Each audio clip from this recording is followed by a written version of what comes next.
Hey, good morning. Wednesday, 5:50 a.m. Just past daybreak. Getting start to head up to Plymouth. Trying to be there for noonish so I can get some stuff done and then park by 1. We'll stop by to say hi to Maria in front of the Plymouth house. But we are expecting some weather. We've already got good southeast fetch here going on, so 2 footers in the bay. They're expecting 3 to 5s later on. All right, talk to you. Quick update, 6:15. Partway through Long Island Sound.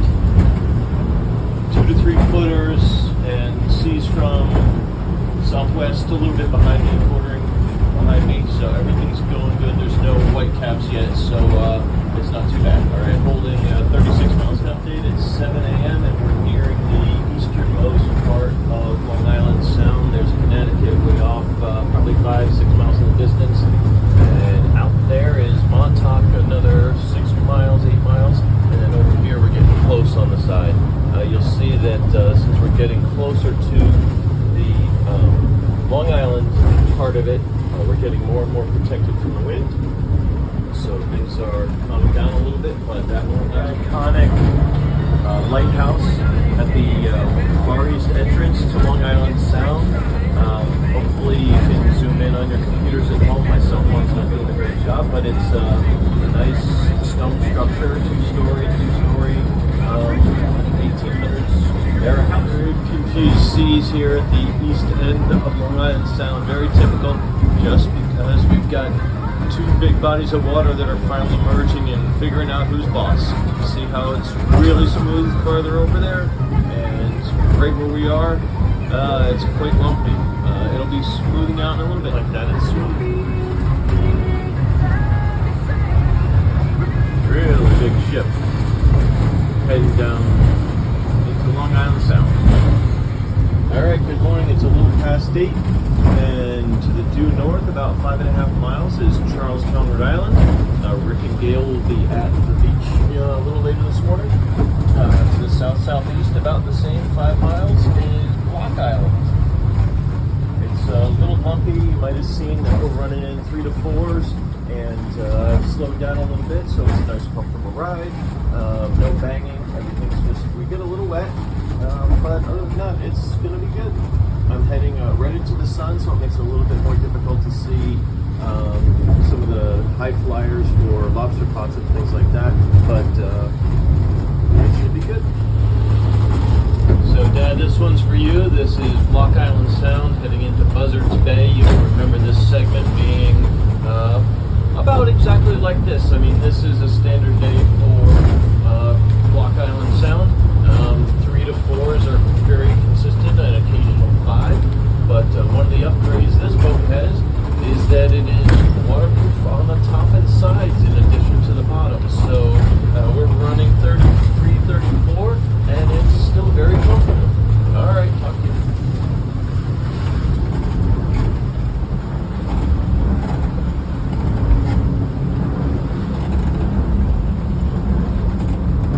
Climbing the backside of an 8-footer.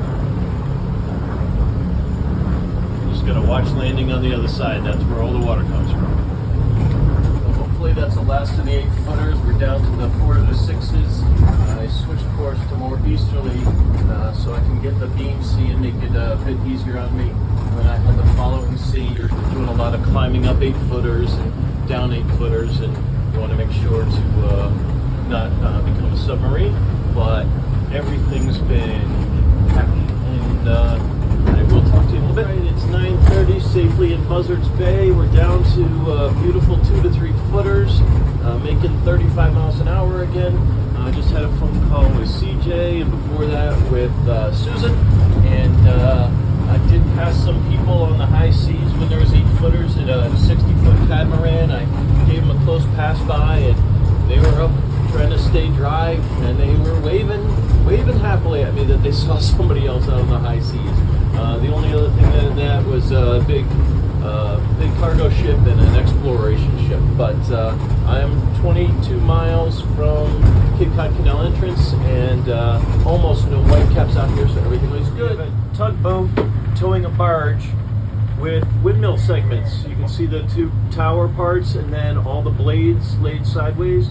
Gonna go planted in our pristine Nantucket Sound area. Such a shame. The reason I say it's a shame is because I've seen several wind farms around the U.S. that just become decrepit.